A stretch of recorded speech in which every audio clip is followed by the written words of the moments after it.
guys.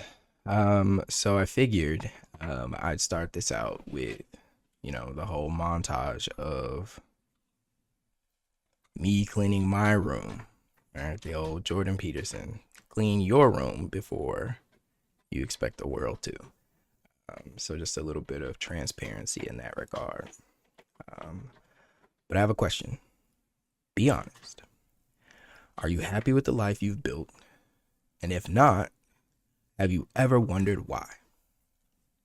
I've seen so many people flounder in their choices, trapped in cycles that block their happiness ultimately. And worse, we're raising a generation that may even be more lost. Let's talk about it. So, I guess it seems like people are just making tons of bad choices and wondering why those bad choices are affecting their life so haphazardly, when the problem is simple. You're making bad choices, but it's like no one wants to hear that, as well as we don't really have any proper wise counsel, if that makes sense, right? Like no one is sharing their true faults. um and so I don't know, I hope that we can move past that. I heard someone say recently, okay, we get the problem. Everyone's talking about the problem, but no one's talking about the solution. And I think on a certain level, it's because like the solution is inherent. It's one of those common sense things. But then, the old adage, not everyone has common sense. A couple months back, my uncle shared with me, where does the phrase common sense come from? And when you trace back to, times of castles, and, you had the inner court and the outer court and the common folks, right? It was a way of slandering. Oh, even the common know that, right? So when you can rephrase that, it's really enlightening to think even saying common sense is kind of slander in and of itself. And I don't want to do that here. I let's talk about it. Let's make it really common from a place of love and not from a place of slander and a place of hierarchy and classism. I guess a place to go from here is kind of like the illusion of happiness, right? It seems like, and this is a talked about thing over and over, that there's a script that we've been told to follow. You go to high school, you graduate, you go to college or trade school, and from that, you should be able to afford a decent living and live this life, right? But then it seems like along the way, at least from my perspective, and I think a lot of people can identify with this, that social media comes in and a very pivotal point in your life, teenagehood, or even now with kids, even younger, right? You're seeing people living these crazy lives, seeing the highlights of what they have going on, and you look at your grilled cheese or ham sandwich or bologna sandwich and you're like, this is not foie gras. Like this is not what I signed up for, right? Because we have like this illusion of like what it means to live a fulfilled life. And I don't know, it leaves you wondering, once you get to those hallmarks and those milestones, asking yourself, is this it? And I know I can't be the only one. I know I'm not the only one. And I guess at this point, it's, echo chamber things to like talk about this kind of roadblock that you meet of like, my dopamine just ain't hitting the same. I don't, this, should I be happy right now? And that doesn't mean that I'm saying, let's chase the finer things and forget the work. No, I understand that everything comes with work and everything has, a fundamental building process, but it almost seems like the blueprint that has been shared is flawed or it doesn't work anymore. And then it makes you question, did it ever work? And I guess to come to the table, for me, I did the high school thing. I went to college, I went to university. And for me, my time in uni was all right, but I ultimately knew I was following the stepping stones. Like, I mean, when people ask me, why are you in university? It's like, I mean, what else am I going to do? Right? It seemed like the better alternative to being in the streets. It seemed like the better alternative to working, menial jobs. And that's not to displace those jobs. Like, we need every position, right? Everybody plays their part, but it's just like, innately, it's the thought of, well, I'm not gonna do that, right? So I just did what people said to do, and then it kind of fell apart, for one reason or another. And mind you, I find myself in a space now of like, I work for myself and I partner with a friend in another business and, make ends meet, but it still leaves like this thought of like something's fundamentally wrong, you know, and I guess my question to the viewer is, have you ever felt like you were doing everything right, but you still felt empty? I'd love to talk about it. Truly, I want this to be a space of truth and honesty, to the best of our ability, because I feel like, yes, we talk about it. Yes, the solutions aren't talked about enough. But I think you have to first come to the table with like honesty with yourself to acknowledge the problem. I think there's like major truth in that.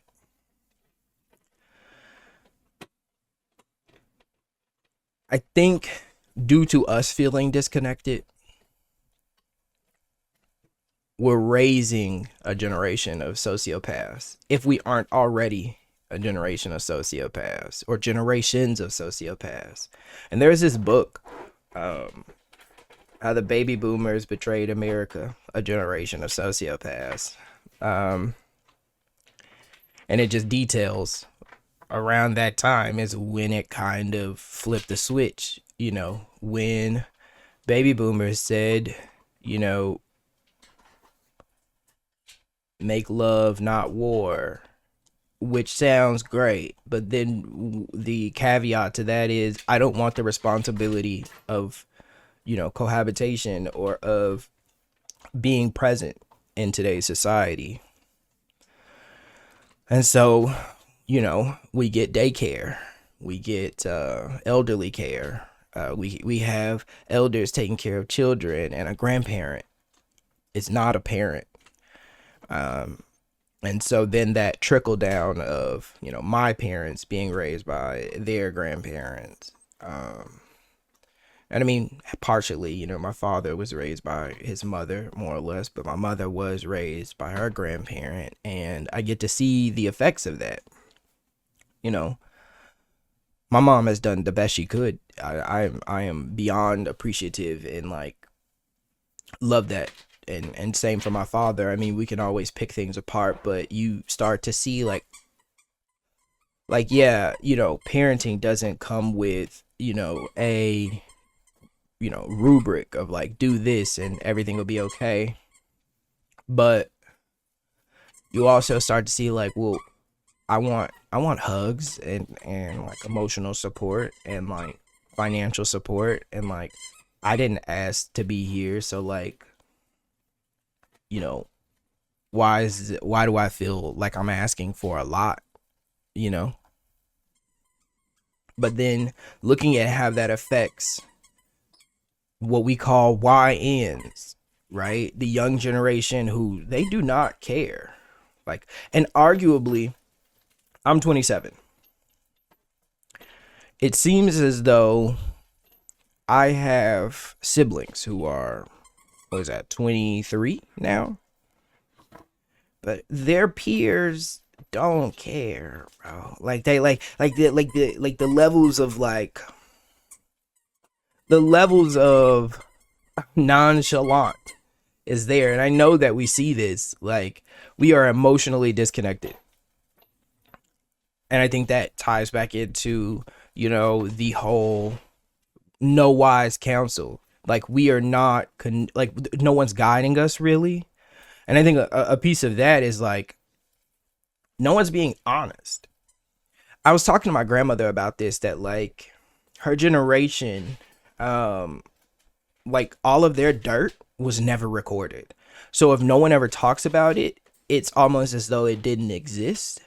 But that's just not true, right? Like the judgment we get from the older generations, and let's be clear, they are selfish, right? They are worried about taking care of themselves, and that's not to slander them. That's just, can we call a spade a spade? All of the legislation they put in place, I mean, they're still in the workplace to this day. And I mean, granted, I'm not saying no one deserves to live. I'm just saying if there's no room for advancement for us to even flourish, then we can never. And if their primary goal has always been taking care of themselves, then they will always be that, right? But it's an interesting, piece of like, if the ones before you don't tell you their faults and where they went wrong, and they only tell you their highlights, then how can the rest of the world progress? How can we flourish at all, right? You're only seeing, what some would say is like half of the puzzle, but I would argue is less than half. You're only seeing the good parts. And anyone who knows life, it's like half is a crazy thing. Granted, life is beautiful, life is amazing, and we are, you know, a marvel in and of ourselves, but life is hard. Life is hard. And just seeing someone's highlight reel does not make you feel better about that, right? And I guess along with that highlight reel, it's like people are afraid to have deep bonds, because a deep bond is also hard work, right? It's hard to be a friend. It is hard to be a person, right? It is hard to let go of your pride, your ego, and to come to the table and to choose love every day. That is hard work. And I often see people saying, well, I'm not going to do that. I don't want to do that. That doesn't serve me. I can go elsewhere. And by and large, if you're being abused, I agree. But on a certain level, like, are you the culprit? Not to victim blame, as we, because all these terms, it makes it hard to even talk about things, right? Are you the reason why it's so hard? You know, um, because I was having a talk with friends over dinner last night, and we were discussing, they're a couple, and we were discussing the little things I do, um, for my friend, just picking up behind him, closing doors, or small gestures that are never talked about, that like honestly would probably annoy someone else, but like I just recognize his faults and so I do them. But then her as his partner was like, that's no, I'm not doing that. You need to close cabinets, and why are you overspending and blah blah blah, right? And it's just like, I don't know, show love, show compassion, show empathy, and like sharing that wisdom with them. And I think it made a difference. But on a certain level, to digress from them as a whole, or just as a piece, but like overall, it seems like everything's is so transactional today. You do this for me, so I do this for you. There is no I do it just for you. Like that's been lost. It seems like, maybe our mentality over the ROI, the return on investment, has flipped from just business to personal, and arguably it's always been a transactional thing throughout time. You give me this, I give you this, whether it's material, resource, emotional, blah blah blah, right? It's always a shift there. But I think when it becomes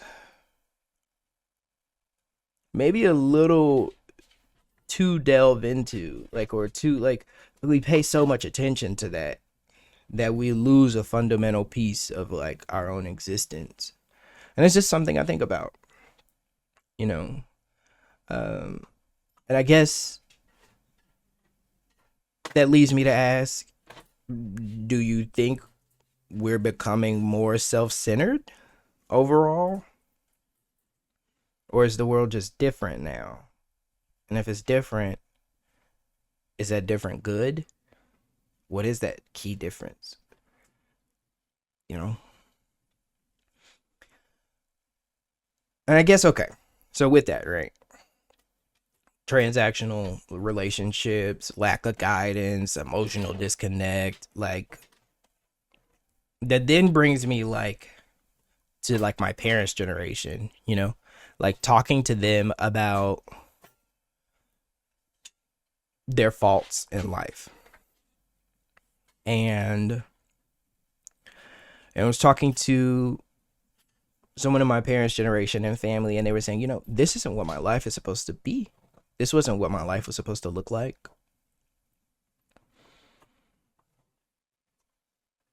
And it makes me wonder, like, why were those choices continually made that like led to that unease and unhappiness? And maybe if someone would have shared their faults from a place of love and not a place of like admonishment or like finger wagging, would it have made a difference? You know, and that's not the only person I've heard that from my parents' generation, the generation before me, you know.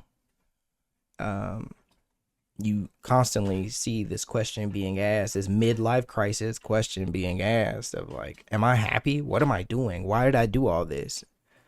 You know, I heard a mother within my parents' generation say, when do I get to be me? I've always been a mother. I've never been able to be a person. And I gotta say, as a child, that hurt my feelings because I didn't ask to be here.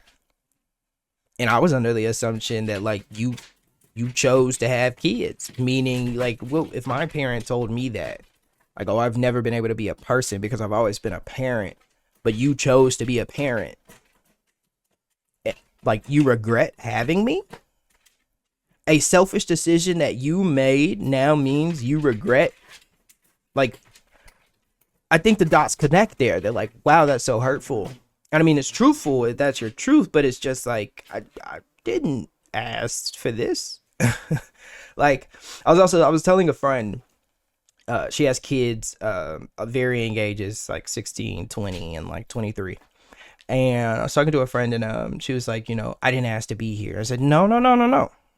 You don't get to say that anymore. After you then make the selfish decision to have your first child, you no longer get to say, I didn't ask to be here. Or at least I believe from someone who has no kids. I don't have grandkids or whatever. But like you just brought another life into this world. Like your whole I didn't ask for this goes out the window, in my opinion. Because you've now made that selfish, that selfless decision, right? Because it's a line. Is it selfish? Is it selfless? And whatever, right? And I guess that begs the question of like these people having these midlife crisis loops. Is it a fear of change, right? Even if that change is unfulfilling, or is it perspective? You know, the whole meme of like, on one side of the bus there's light and sunshine, and on the other side of the bus there's a gray wall, right? And it's your choice on which side you sit on. It's an empty bus, you get to pick. But you know, so is it perspective? You know, um, and I think like, you know, then there's that identity crisis piece. You know, that whole this isn't what my life was supposed to look like. This isn't me. I've never been a person. I've only been a parent. Right? Not recognizing like the role you play is just that, a role you're playing. Right? And that brings up like for me the Stanford experiment of like where you take college students and you then give them roles. You're a prisoner, you're a guard, and now people really, I'm top flight of security of the world, Craig. Like it's me. I'm head honcho. It's me, right? You do what I say. Police officers are people, right? Goaded by power. Ultimately, civilians are people goaded by no power, inability to, you know, I guess say no.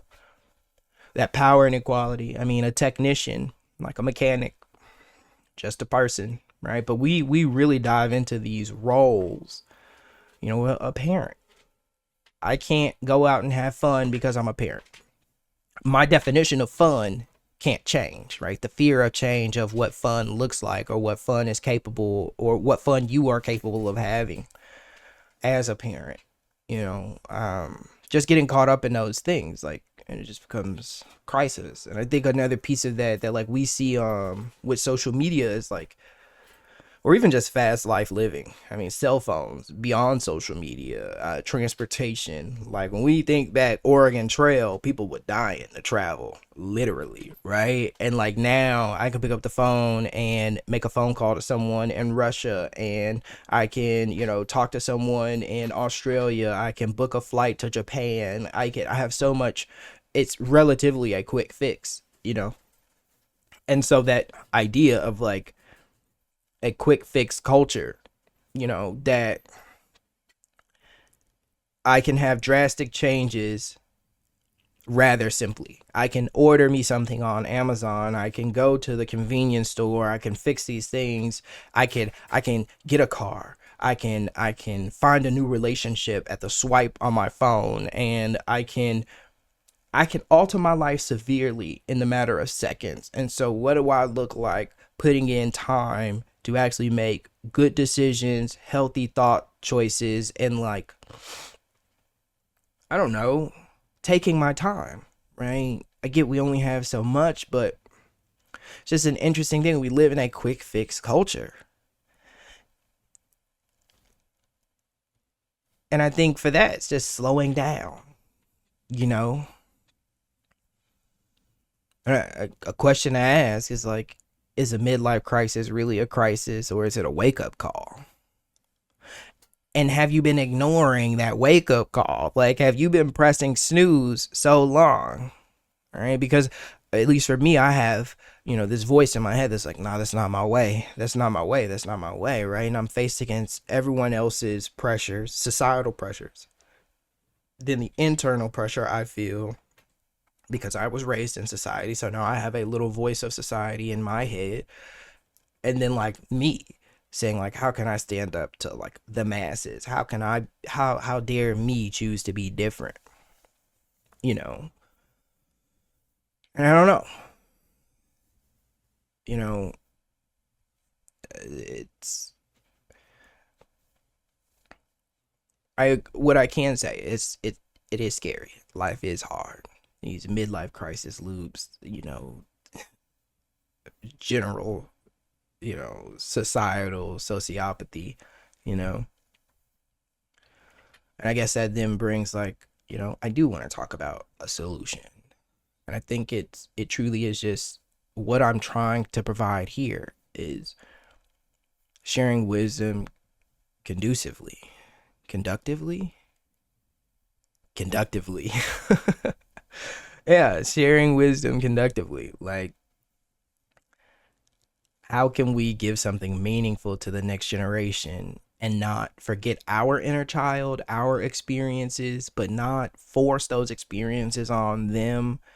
It's a weird balance, right? Because like as we grow up, we forget what it's like to be the child.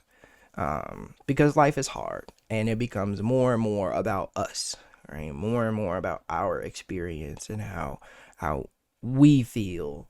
And I think that that is important, but just like not forgetting that you're not alone.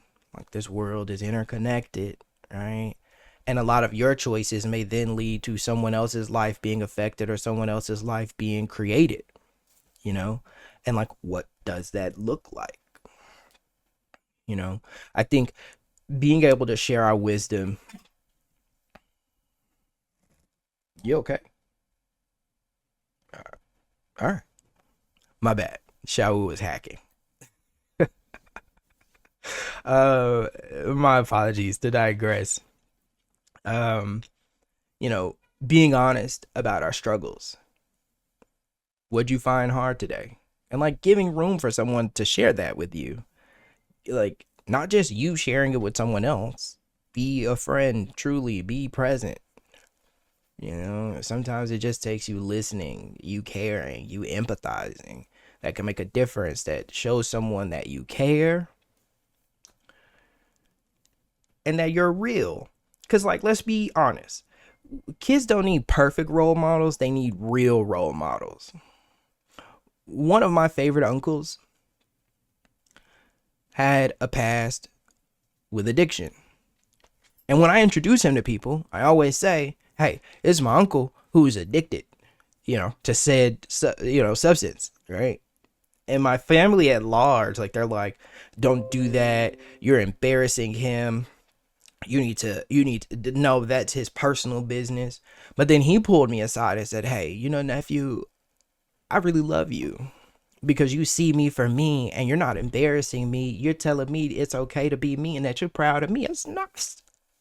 We here, like, because I am proud of my uncle.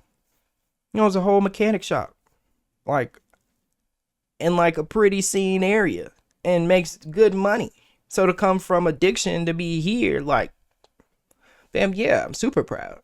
He's a real role model to me. All the love in the world. I think another thing that we can do is, teach decision making skills. Not just do this because I said do this, but why? Give the why. Take the time to explain your thought process, because you never know. You might end up coming into recognizing that, like, actually, maybe that's not the best decision.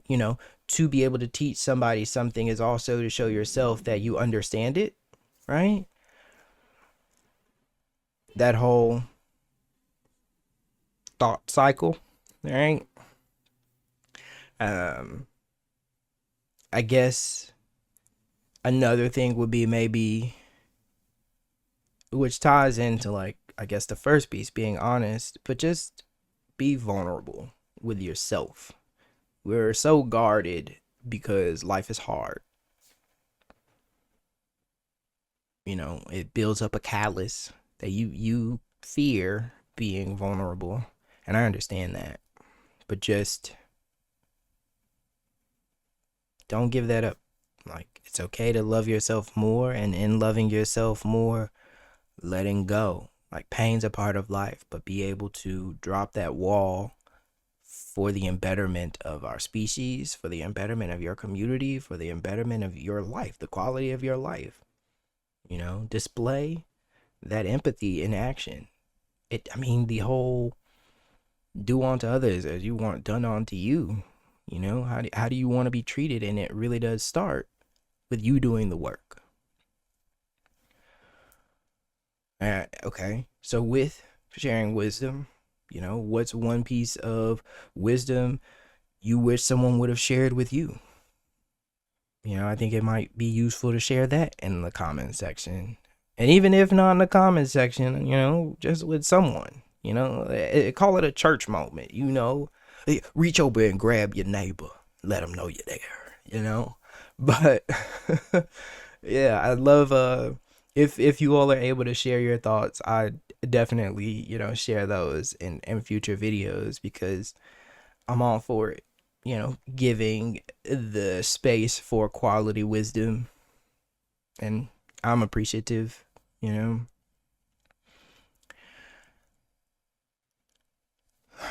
yeah. And so thank you, right? But with that, are you happy with the life you've built? If not, what are you willing to change? A little homework. All right. I don't know, guys. Like, this isn't, just my story, right? It's ours. With this whole don't pause life thing, I want to exemplify community. So I may be the one talking, but it is an open discourse. So, with that, I think that's what I got this week, today. I don't know. I'm doing my best here like everybody else. But yeah. Don't pause life. Keep going. You're not in this alone. If no one else cares, I care. You know, all the things. You need a friend, reach out to me, to them. Get a hobby, a club. I don't. Hey, I'm here for you. Keep living. We got this. Peace.